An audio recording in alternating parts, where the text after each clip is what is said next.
The question then that I have for you is, what are you living for? And then secondly, what is this overwhelming evidence that convinces you that whatever it is you're living for is reliable? Well, I would say that I don't believe there is like an ultimate meaning in the first place, so I can choose my own way to live. Right. And if it's relative, then there's nothing you can say that's wrong. Correct. Which means tomorrow morning. For you, meaning is still an arbitrary thing, but it arbitrarily comes from God. Would you say that's right? No. What's God's reason for giving us that meaning? I would say that because an intelligent being created you to reflect his glory, rationality, conscience, creativity, love, that you have an innate value that comes from the eternal God. Secondly, because you're not pond scum evolved to a higher order, because you've been created for a purpose to love and worship God and to love and serve others, your life really does have significance. It still sounds like God arbitrarily has decided that what our meaning is and told us that that is what makes our life meaningful.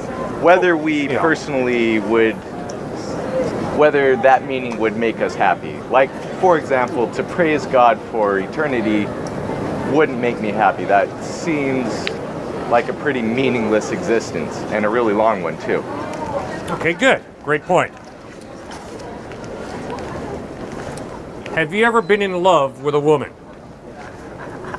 When you were in love with a woman, did you praise her? A little, I guess. When you praised her, was that boring, dull, and monotonous? Well, I would say no, because I didn't do it for eternity. Okay. When I communicate love to my wife and praise her, and love to my sons and praise them, I can promise you, sir, that is the antithesis of boring, drab, and dull.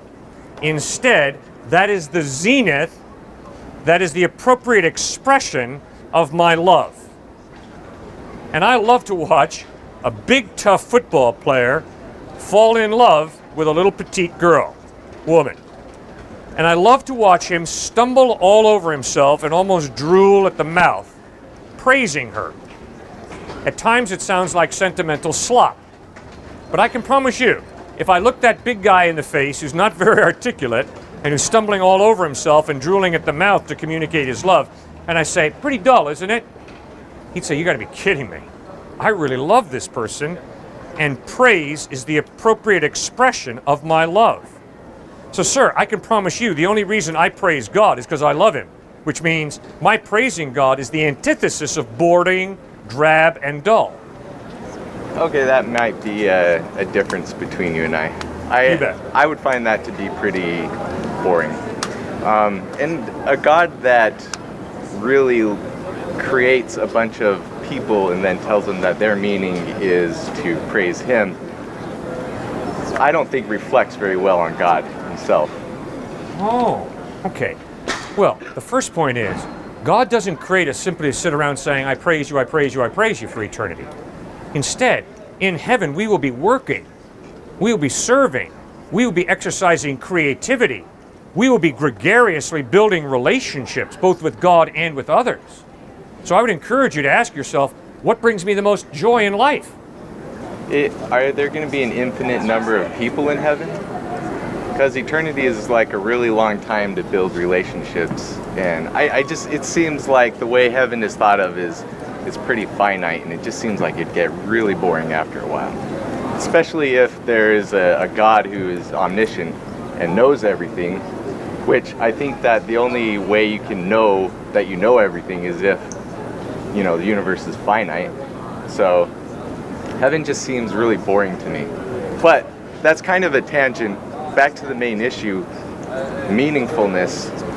I still don't see how a God in the sky telling us what meaning, what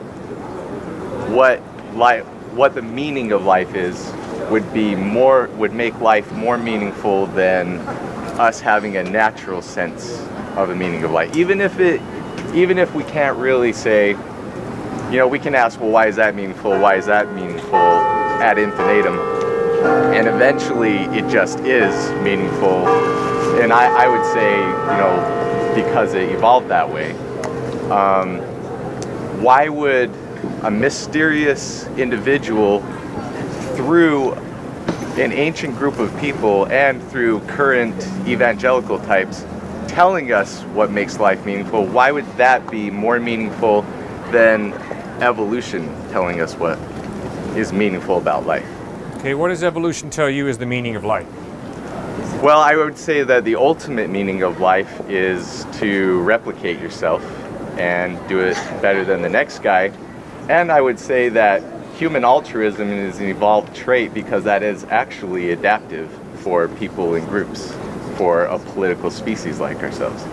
So the kindness and the love that we feel for each other is an adaptive trait, because a person where everyone around them trusts them as someone who loves them, I would say is in a safer position than somebody that nobody trusts. So it's actually a really adaptive quality. And a lot of research has gone into trying to understand these things like love and feelings of altruism and behaviors that just morality itself, and it can be explained evolutionarily. And evolution is something that has been documented very well. It's really a fact of nature, and it can't be denied anymore. And so it's a very good paradigm for explaining design in the universe. And so I would say that would be a better naturalistic explanation of the meaningfulness of life than another arbitrary source of meaning, which is a God as defined by an ancient book and some evangelical types. What do you say to that? I say that although producing babies is fun and good, there's got to be more to life than producing babies. I say that if you're going to be consistent with your worldview, but to be fair, I wasn't just saying that producing babies was the only. No, that was your first point, and I'm going on to your second point. Okay. And your second point was that altruism makes sense because it helps people trust you. Well, guess what? I could give a rip about whether you trust me or not. I've got 60 to 80 years to live on this planet. I want as much money in order to take as many vacations and buy as many boats and go on many ski trips as I can. And I think that's precious that you think altruism is nice. But if it's true that I've got 60 to 80 years and then the fertilizer pit, for me it's far more rational to get as much as I can and to have as much fun as I can. Okay, an important, I think anybody would agree that the most, having the most fun, getting a lot of stuff does make people feel good, but the love of other people makes them feel better. And I think that that's something that people dedicate a lot of resources just because it makes them feel good. And it has a biochemical effect in our minds that evolved as a reinforcement of that behavior because it makes you feel good. And I think that, okay, so that's kind of mysterious. Why do we feel good when we do nice things for people and when they reciprocate? That can be explained evolutionarily. We don't need a God to explain that. And whereas in the pre-evolution time of our history, the way we explained that reality along with a lot of other reality was with positing an agency behind it, an intelligence behind it to explain it. But we don't need that anymore because we actually have a very robust, good mechanism that can develop that same type of thing. If there is no God, I think that B.F. Skinner and the behaviorists win the story, win the day. If there is no God, I am simply complex biochemical reactions evolved to a higher order, which means there is no such thing as an intangible value of love. There are certain biochemical reactions that I have in my brain that I happen to call love. which means love is not a free decision. Love is a biochemical reaction in my brain, and I just do what I am biochemically predisposed to do. Yeah. My experience of life contradicts that. The life that I live is, I am very, very sorely tempted to hate and cut the knees out from underneath people who hurt me deeply. I am hardwired to seek revenge. And Not to forgive, not to love my enemy. My experience of life is that I can choose to follow my conscience instead of following my instinct, the voices that are going off in my head when someone hurts me. Rocky, Rocky, Rocky. Blast that rascal into the next century. I can follow that, or I can follow forgiving my enemy, forgiving the person who has cut me off at the knees. And I can promise you, sir, that is an intense struggle that I go through on a fairly regular basis. okay, and you know, I think it would be overstating to say every attribute of our personality is genetic. The fundamental attributes of our personality are genetic, but the bulk of our personality is a learned thing that we learn from our culture and our society that we develop in. But that's still a physical phenomenon. And to say, you know, love is non-physical, anyway, that's, you can't demonstrate that. I mean, you can demonstrate brain damage that destroys a person's ability to love. And, well, I think I should leave it at that. I think there is just overwhelming evidence that our personality is an attribute of the brain. And, I mean, nobody without a brain Can love. Can love, sure. Good. Okay, and that's where you and I part company. I am convinced that if you did a lobotomy on me, you could radically alter my behavior. I am convinced that if you injected chemicals in my body, you could radically alter my behavior. Yes, I agree with you. We have physical bodies, and by altering the brain chemically or through surgery, you can radically change a person's personality. No question about that. My point is simply this. When you finish writing up the chemical analysis of the human brain, you have not told the whole story. There still is a soul, a person, a me, an I, that can stand back and judge how I respond to my genetic makeup, how I respond to my environment. In fact, I have the utmost respect for people who contradict their culture, contradict the environment they grew up in. Be it a Gandhi, a Dr. Martin Luther King.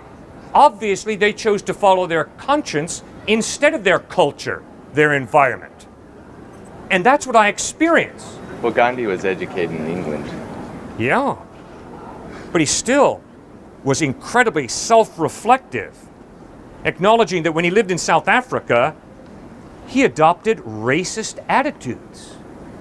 And finally, Gandhi thought through his racist attitudes and realized that was really wrong of me. And he moved out of that racism. So he had a tremendous ability to follow his conscience instead of following the cultural status quo. I respect that. I trust all of us respect that highly. And obviously, white America was saying, shut up, King, down, black boy, get back in place. And Dr. King said, I am not going to blow you away with a gun, but I will peacefully stand against racism, oppressing a human being created in the image of God. And by the way, you white Christians, you need to take your Jesus more seriously. You don't need to shelve Jesus and get rid of him. Instead, you need to take the Jesus you say you believe in more seriously and realize that in the parable of the Good Samaritan, he makes a direct frontal attack on racism, and you better break with your culture. You better break with the environment you were raised in. And you better learn to respect all people of all ethnic heritages, because we're all created in the image of God. That was his whole argument. Well, we respect that, don't we? Our ethics really have evolved from the Old Testament time when it was okay to kill women and children if your God said it was okay. No, it was not. Yeah, he commanded the Israelites to kill women and children in Jericho. That was a commandment. Nothing alive was to remain afterwards. And what was Jericho? It was a Canaanite city. It was a fort. They marched with around it women 7 and times. children in it. Pardon? It had women and children No, in it had Rahab in there, who was a tavern keeper and a prostitute. It had women and children. The commandment was to kill everything. Yes. Man, woman, and child. That's right. That's a commandment from God, and that was evil. That was an evil commandment from God. Nowadays, we all feel that that's evil. There was a time not too long ago when it was considered sanctioned by God to own other people. But we've progressed beyond that. How have we progressed beyond that? That's a really interesting question. I think that it probably stems from our natural feelings of empathy that a lot of us have. And I think that has been built up as a moral philosophy.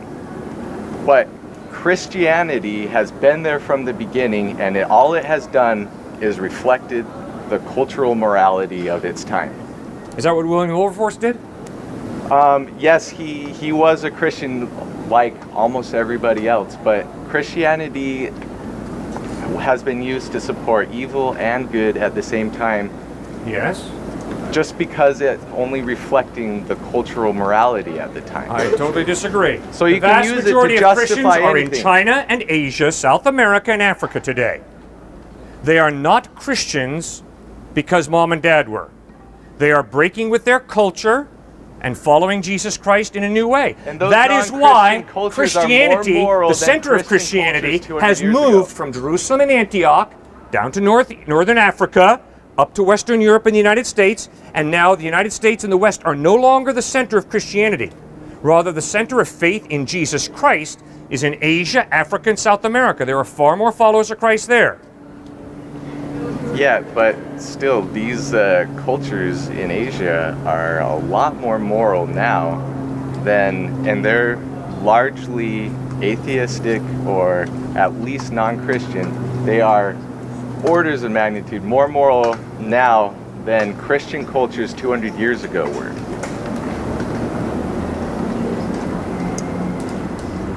That tells you nothing about Jesus Christ. It tells you something Sure. about Christianity. I think you'd be a fool to put your faith in Christianity. Christianity Christianity's is been used people, to yeah. justify the Crusades, the Inquisition, Salem witch trials, racism, but Jesus Christ justifies none of that.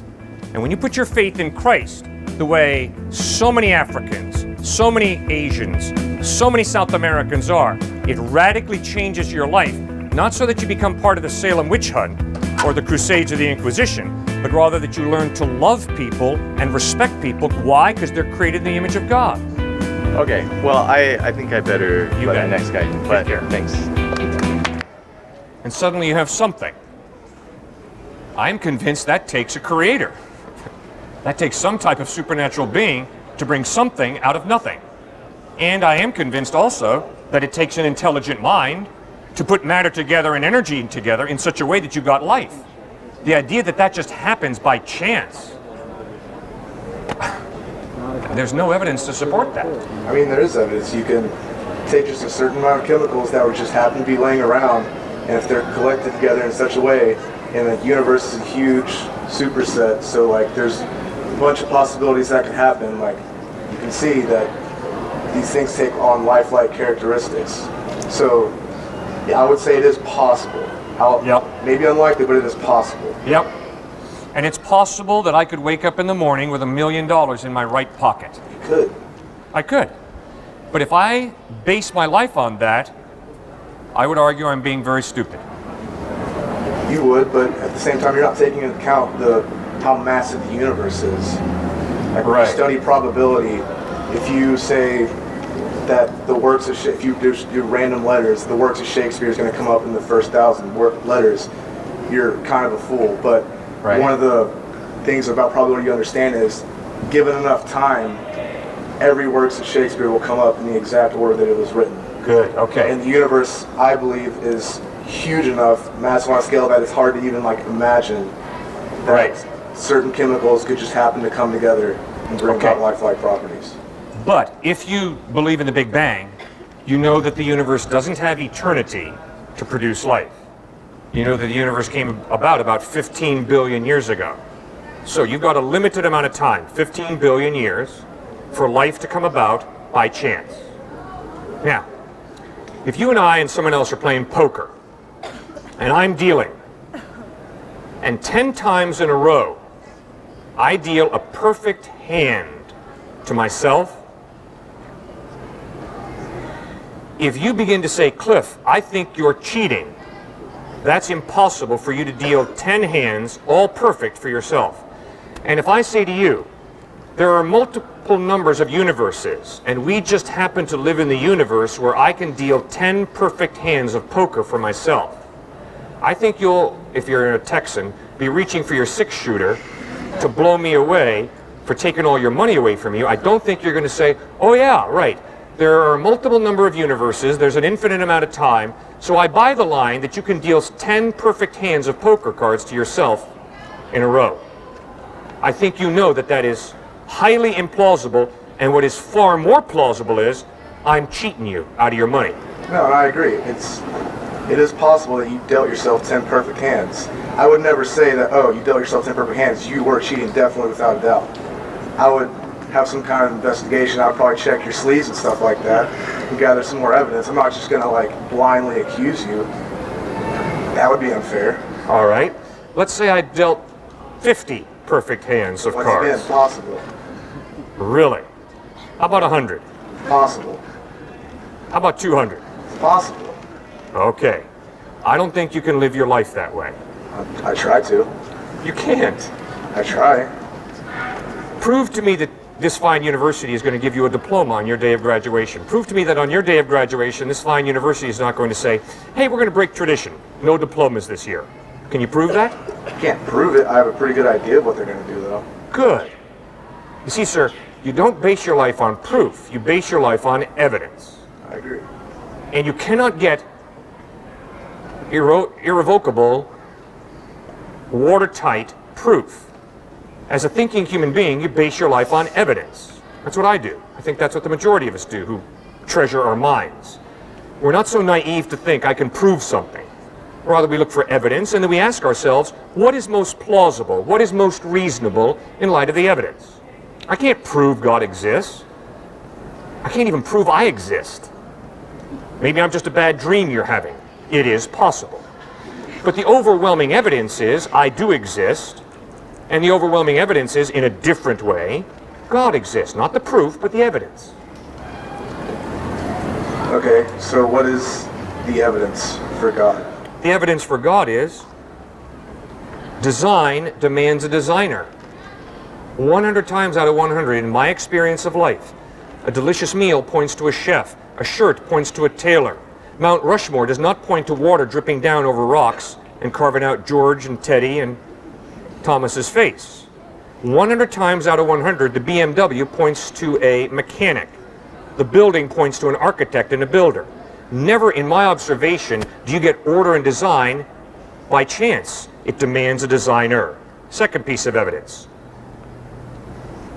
The fact that if oxygen comprised 25% of this atmosphere, fires would erupt all over the place. If it comprised 15%, we'd all suffocate. The fact that it comprises 21%, which is exactly what allows us to sustain life, demands some type of intelligent mind. That type of precision, that we have a life-sustaining planet instead of a life-defeating planet, demands some type of intelligent mind. Thirdly, the amount of densely packed information in a single cell, the DNA of a single cell, demands some type of intelligent mind for me. If you and I are walking up and down the beach and we come to ripples in the sand, and you say, hey Cliff, how'd those ripples get there? And I say, obviously because of the waves. That's cool. We keep walking down, we see in the sand, John loves Mary. You say, hey Cliff, how'd that get there? And I say, obviously the waves. Why is that ridiculous? Because densely packed information in the message, John loves Mary, cannot come about as a result of the waves washing over the sand. It demands an intelligent mind.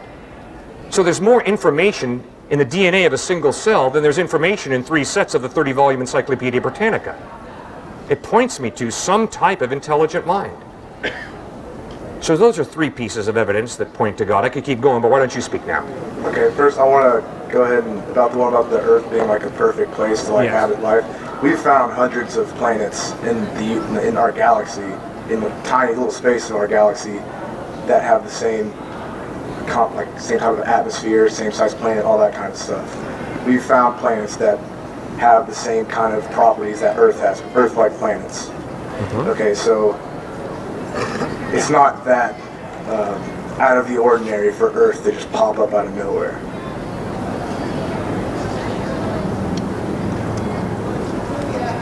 Do you want to refute that, or?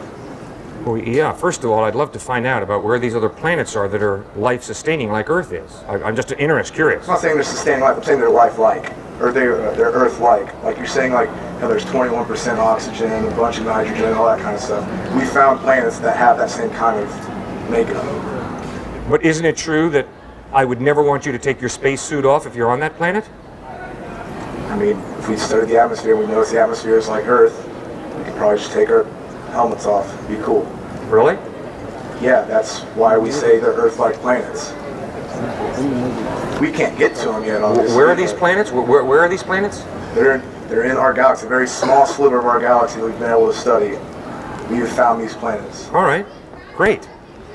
That still doesn't change my point, that when you study how life is balanced on a razor's edge on this planet, it demands an intelligent mind. I don't care how many planets there are out there that have similar.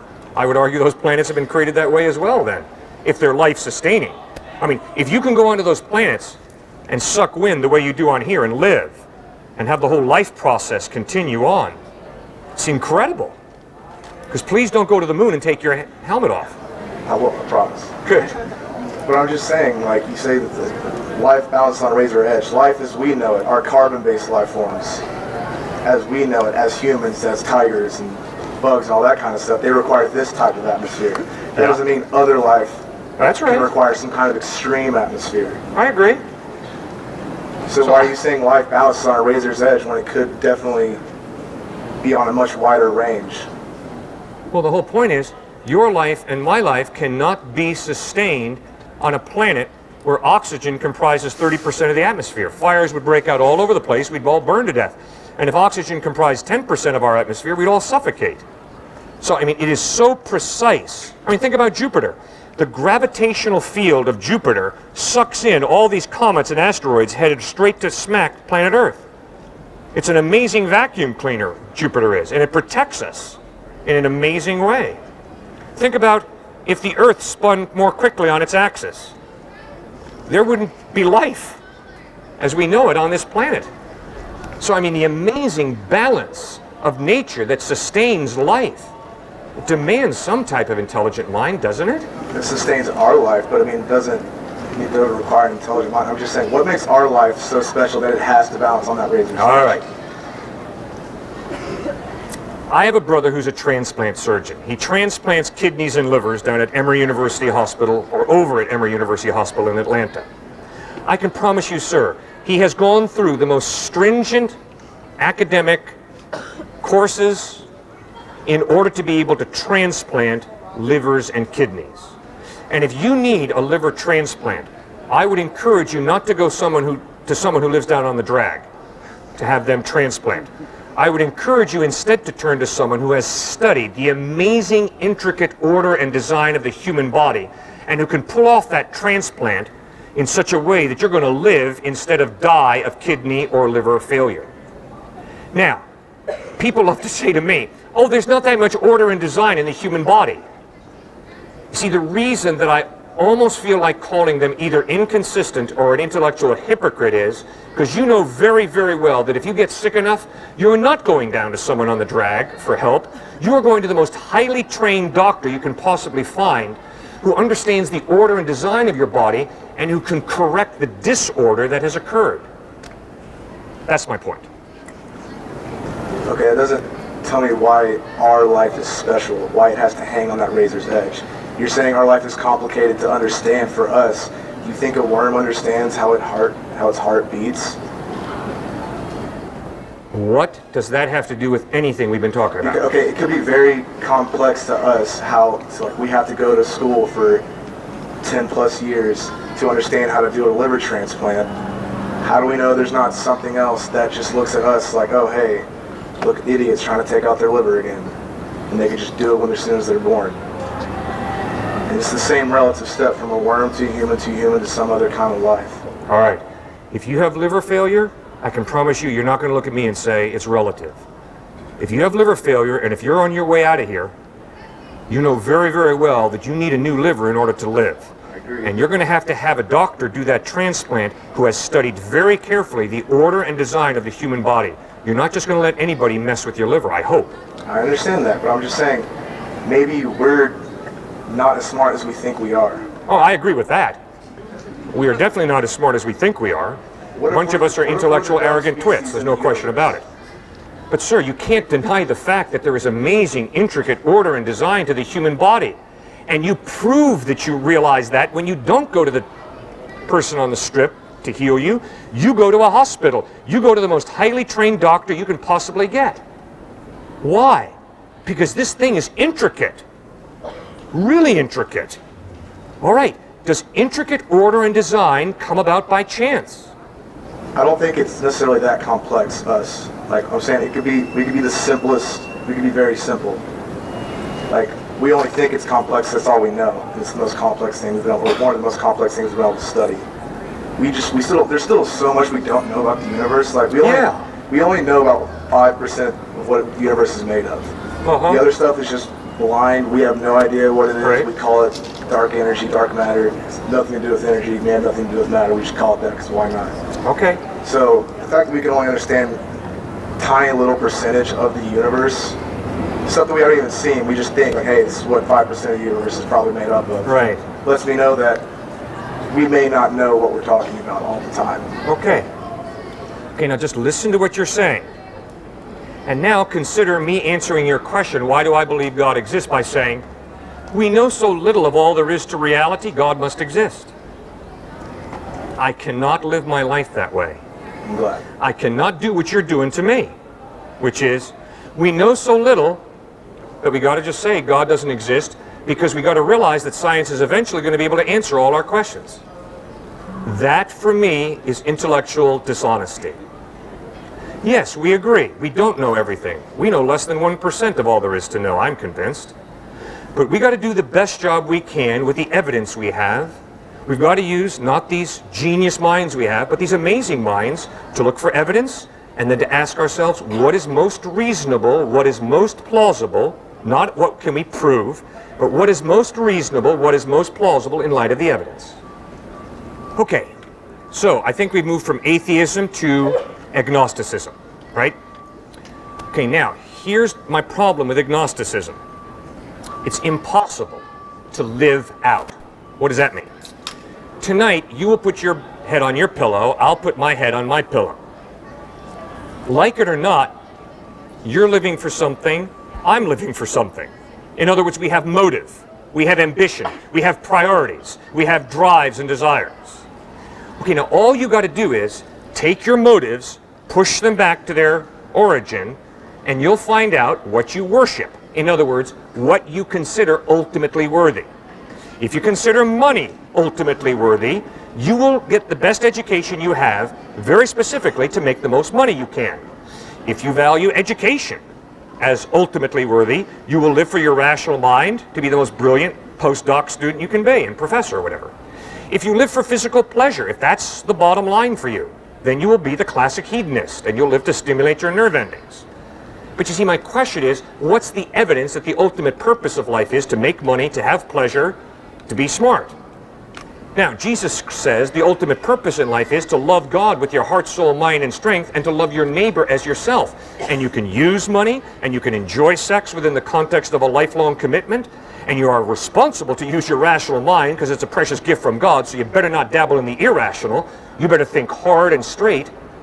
And you see, that worldview makes so much more sense than the options. But the idea that you can go to sleep and say, well, I don't believe anything's worth living for, means that you will not get up tomorrow morning. Which is why Albert Camus, the great atheistic existentialist philosopher, pointed out, the only question modern man must answer is, why not commit suicide? In other words, why get up tomorrow morning if life is ultimately meaningless? But you see, obviously, you're going to create some meaning. All right, we all do, right? Or else we accept the fact that God created us for a purpose. So you see, the question then that I have for you is, what are you living for? And then secondly, what is this overwhelming evidence that convinces you that whatever it is you're living for is reliable?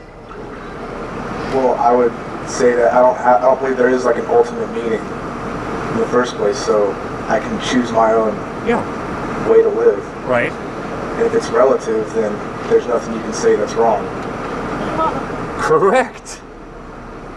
Which means tomorrow morning when you get up, if you figure out how to steal money from people, or if you figure out how to help hurting people, it ultimately doesn't matter, because it's whatever you choose, right? Okay, now, if you begin to think about that deeply enough, you begin to realize, whoa, this life is a crapshoot. And then you have to struggle with despair. And you see, what so concerns me is exactly what concerned Friedrich Nietzsche, that there are so many people who think that life is meaningless, but they think, let's have a great time today. They never have the intellectual courage to say, why shouldn't I commit suicide? Why should I continue living? Now, my point is not that you have to commit suicide. That was not Camus' point. But the point is, if that's what you believe about reality, then I want to watch you live it out.